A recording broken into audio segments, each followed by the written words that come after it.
पाकिस्तान के बहरी दिफा में एक अहम संग-ए-बेल पाक बहरिया की पहली हंगूर क्लास आबदोज की चीन में कमिश्निंग तकरीब के मेहमान खसूसी सदर आसिफ जरदारी ने कहा, पाकिस्तान अपनी खुद मुख्तारी के दिफा, बहरी मफादात के तहफ़्फ़ुज़ और इक़्तिसादी राहदारियों की हिफाजत की मुकम्मल सलाहियत रखता है। Naval chief admiral Naveed Ashraf का कहना है, ये आबदोज़ें जाहिलियत को रोकने और बहरा अरब में अहम समुद्री तजारती गुज़रगाहों की सलामती यकीनी बनाने में अहम किरदार अदा करेंगी।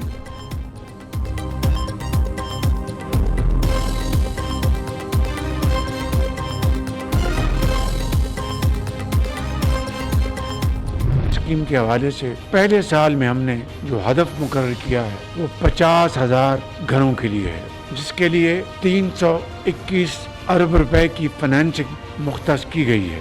इस हवाले से मैं जनाब औरंगजेब साहब, हमारे फाइनेंस मिनिस्टर, और गवर्नर स्टेट बैंक का दिल की गहराइयों से शुक्रिया अदा करना चाहता हूँ कि जिन्होंने इस हवाले से ये फाइनेंसिंग मुख्तस करने के लिए भरपूर मावनत की। आइंदा 4 वर्षों में इंशाअल्लाह हमारा हदफ 5 लाख घरों का है। 10 मरले तक की जो जमीन का टुकड़ा है उसके ऊपर घर बनाया जा सकेगा। वज़ीर आज़म ने अपना घर स्कीम के तहत तारीखी पैकेज का इजरा कर दिया। शहबाज शरीफ ने तकरीब से खिताब में कहा, घर की खरीदारी के लिए 1 करोड़ रुपए तक कर्ज 20 साल के लिए मिलेगा। पहले 10 बरस में 5% और अगले 10 बरस में नॉर्मल मार्कअप होगा। अपना घर स्कीम चारों सूबों गिलगित बल्तिस्तान और कश्मीर के लिए है। पहले साल 50,000 घरों के लिए 321 अरब रुपए की फाइनेंसिंग मुख्तस की है। हदफ 5 लाख घरों का है।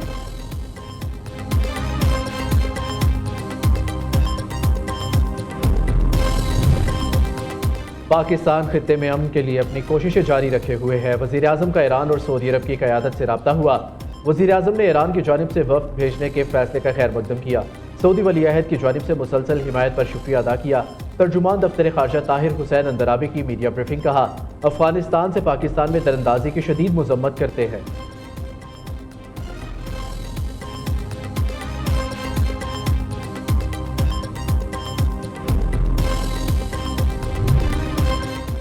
नायब वज़ीर आज़म की यूरोपीय यूनियन के नायब सदर से टेलीफोनिक गुफ्तगू, इलाकाई सूरत-ए-हाल और माशी असरात पर तफसीली तबादले ख्याल। पाकिस्तान और यूरोपीय यूनियन का मुस्तक़बिल में भी बाहिनी रवाबित बरकरार रखने पर इत्तेफाक। काजा खलास ने कहा, अमन और इस्तेहकाम के लिए पाकिस्तान का किरदार काबिल सताइश है। इस्ताकदार का कहना है, पाकिस्तान खित्ते में मुज़ाकरात और रवाबित के फ़रोग़ के लिए पुरअज़्म है। वफाकी वज़ीर पेट्रोलियम अली परवेज़ मलिक से ईरानी सफ़ीर रज़ा अमीरी मुक़द्दम की मुलाकात। पाक ईरान कसीरुल-जहती ताउन के फ़रोग़ पर इत्तफ़ाक़। 2 तरफ़ा ताल्लुकात और बाहमी दिलचस्पी के अमूर पर तबादला ख्याल किया गया। ईरानी सफ़ीर का खित्ते में अमन व इस्तेहकाम के लिए पाकिस्तान के किरदार पर इज़हार तशक्कुर।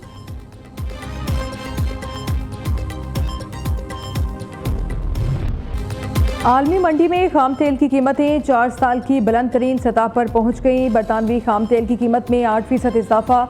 नई कीमत $123.11 फी बैरल हो गई। अमरीकी खाम तेल की कीमत 7% बढ़कर $109.28 फी बैरल पर पहुंच गई। माहिरीन के मुताबिक ईरान अमरीका मुज़ाकरात तातुल का शिकार रहने की सूरत में खाम तेल की कीमतों में मज़ीद इजाफे का खदशा।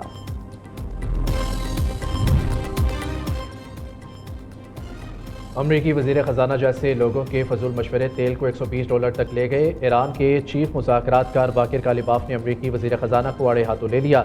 ईरानी स्पीकर का कहना है, तेल की कीमतें अभी $140 फी बैरल तक जाएंगी। 3 दिन गुजर गए, तेल का कोई कुआं खुश्क नहीं हुआ। ऐसा 30 दिन में भी नहीं होगा।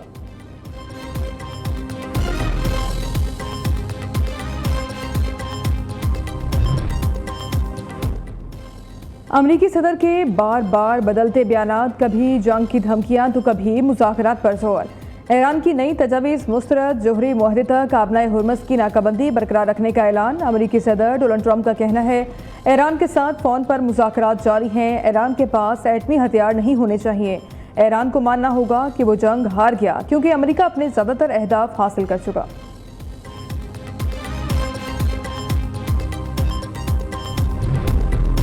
आबनाए हुर्मस की मौजूदा सूरत हाल के जिम्मेदार अमरीका और इसराइल है। ईरानी सदर मसूद पज़ेश्कियान का कहना है, आबी गुज़रगाह ईरानी कौम की मुज़ाहमत की अलामत है। ईरान ने मुखालिफ ममालिक को इस इलाके से दूर रखने के फैसले का दिफा किया है। किसी भी किस्म की कशीदगी के नताइज के जिम्मेदार अमरीका और इसराइल होंगे। अमरीका का बहरी नाकाबंदी और इक़दाम अपने मकासद हासिल करने में नाकाम रहे।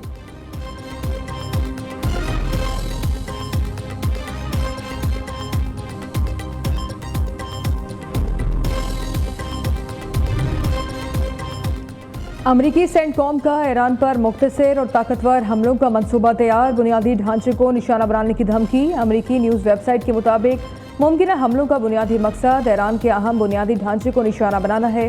दूसरी तरफ अमरीका का ईरान के खिलाफ पहली बार हाइपरसोनिक मिसाइल तैनात करने पर गौर। इकदाम का मकसद ईरान के अंदर गहराई में मौजूद मिसाइल लॉन्चर्स को निशाना बनाना है।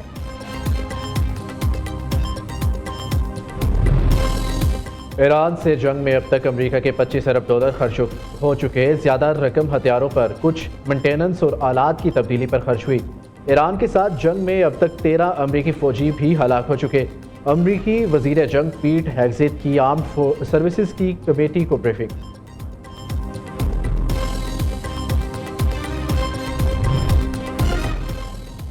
वज़ीर आला पंजाब का कच्चा एरिया में 23 अरब रुपए के तरक्याती मंसूबों का ऐलान। कच्चा एरिया में अपना खेत अपना रोजगार प्रोग्राम शुरू किया जाएगा। वज़ीर आला पंजाब मरीम नवाज का 14,500 एकड़ सरकारी अराजी कच्चा के लोगों को देने का हुक्म। स्कूल, अस्पताल, सड़कें और ब्रिज बनेंगे। थानों और चेक पोस्टों में भी सेफ सिटी मॉनिटरिंग की जाएगी। 300 तलबा को होनहार स्कॉलरशिप और 300 लैपटॉप मिलेंगे।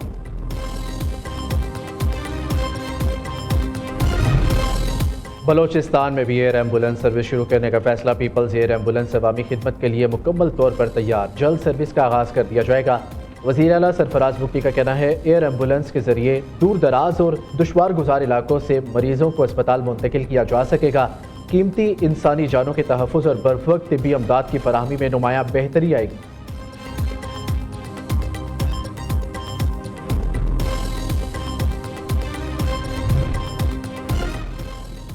वज़ीर आला सिंध ने डाउन सिंड्रोम प्रोग्राम के हैदराबाद मरकज़ का इफ्तिताह कर दिया। मुअद्दिल शाह ने कहा इस वक्त इस सेंटर में 65 बच्चे ज़ेर इलाज हैं। 100 से ज़ायद खुसूसी बच्चों की रजिस्ट्रेशन मुकम्मल हो चुकी है। सूबे भर में डाउन सिंड्रोम से मुतासरा बच्चों की तादाद 1 लाख है। इदारा शुमार के मुताबिक हर 700 में से एक बच्चा डाउन सिंड्रोम से मुतासर होता है। सखर और दीगर शहरों में भी ऐसे सेंटर्स कायम करेंगे।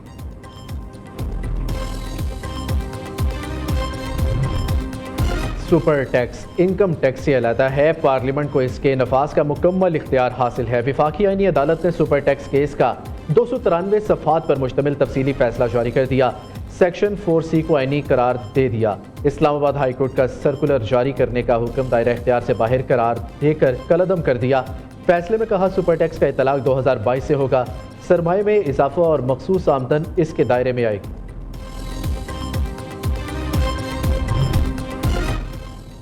बानी पीटीआई को जेल में रखने से कुछ नहीं होगा, इंसाफ होना चाहिए। 4 साल बाद भी बानी जेल में हैं। चेयरमैन पीटीआई बैरिस्टर गौहर का कहना है बानी को जेल में रखकर अवाम से दूर करने की कोशिश की गई। अवाम अब भी बानी पीटीआई के साथ हैं। पीटीआई में कोई फॉरवर्ड ब्लॉक नहीं। सुहेल अफरीदी को बानी ने जिम्मेदारी सौंपी। पूरी पीटीआई वज़ीर आला खैबर पख्तूनख्वा के साथ खड़ी है।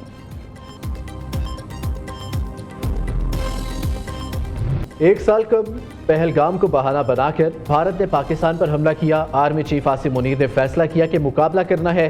भारत के हमला करने पर हमारा भी सब्र का पैमाना लबरेज हो गया। Pakistan federal union of journalist के सदर अफजल भट्ट की इस्लामाबाद में प्रेस कॉन्फ्रेंस। कहा जंग के बाद भारत अपनी फतह का ढिंढोरा पीटता रहा। मीडिया ने दुनिया को दिखाया पाकिस्तान के तमाम शहर और बेसिस महफूज है। पहलगाम फॉल्स फ्लैग गुमराहकुन भारतीय बयानिया मुस्तनद हक़ाइक़ के सामने गलत साबित। पहलगाम फॉल्स फ्लैग के बाद भारत का पाकिस्तान मुखालिफ बयानिया मुस्तनद हक़ाइक़ के सामने जल्द ही गैर मौसर हो गया। भारतीय हुकूमत की जानिब से पहलगाम ड्रामे के मुबैना हलाक शुदगान की तस्वीर AI से तैयार शुदा पाई गई। सानेहा मछेल मकबूजा कश्मीर में भारतीय रियासती दहशतगर्दी की अलमनाक दास्तान। काबिज भारतीय फोर्सेस ने 30 अप्रैल 2010 को मछेल में 3 बेगुनाह कश्मीरी नौजवान को मावरा अदालत कत्ल किया। काबिज भारतीय फौज ने मासूम शहरियों को निशाना बनाने के बाद इसे नाम नेहाद कामयाब इनकाउंटर करार दिया। शहजाद खान, मोहम्मद शफी और रियाज लून को मुबैना तौर पर रोजगार का झांसा देकर जारी मुकाबले में शहीद किया गया।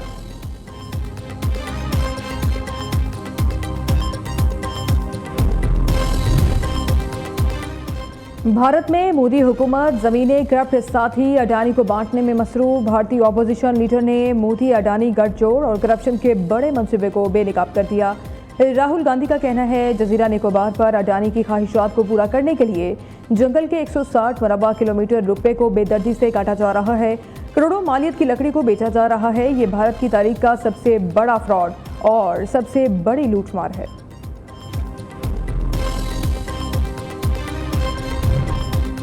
रावलपिंडी की ताजिर बरादरी का पाक अफवाज और फील्ड मार्शल के साथ इज़हार यकजहती के लिए फूड स्ट्रीट में रैली। शुरका ने पाक फौज के हक में पैना फ्लैक्स उठा रखे थे। पाक फौज के हक में नारेबाजी। और PSL 11 का दूसरा एलिमिनेटर कल खेला जाएगा। हैदराबाद किंग्समैन और इस्लामाबाद यूनाइटेड की टीमें मध्य मुकाबला आएंगी। कजाफी स्टेडियम लाहौर में मैच शाम 7 बजे शुरू होगा। जीतने वाली टीम 3 मई को पेशावर ज़ल्मी के साथ फाइनल में टकराएगी।